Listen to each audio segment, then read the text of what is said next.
Well, it has been a really hot week here in Edina, but what people are actually really hot about here in this neighborhood is the amount of federal debt they see being added to our families and our kids out of Washington, D.C. Add it all up, the debt and the unfunded liabilities, and it's actually over $400,000 per citizen in the United States. And people routinely ask me, do we have the same problems here in the state of Minnesota? And actually we do. We've had a structural deficit problem in our state budget for many years now, and it continues into the future.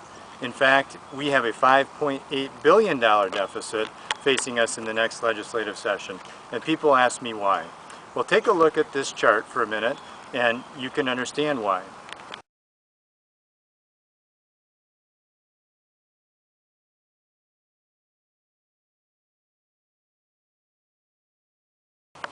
A couple of things to take note of in the chart you were just looking at.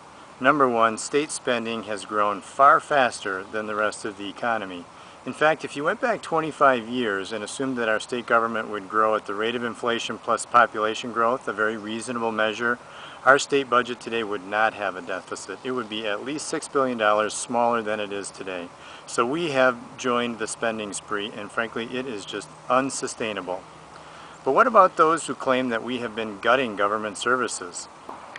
Well, take a look at this next chart and you can see the real picture comparing public sector employment versus what's been happening in the private sector.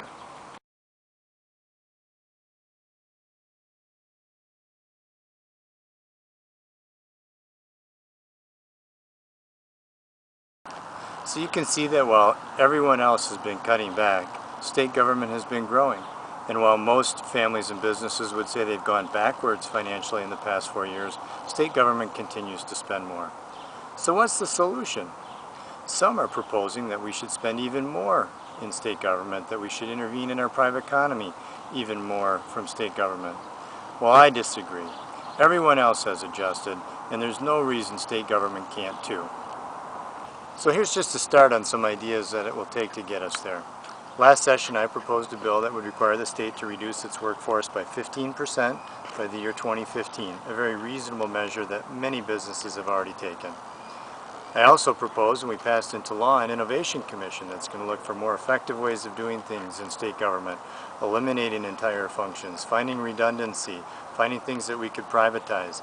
These are the kinds of ideas, and there are dozens of them already out there, that can get us to a more effective state government, one that delivers the services that we expect from state government without continuing on this spending curve that we just can't sustain for the long haul.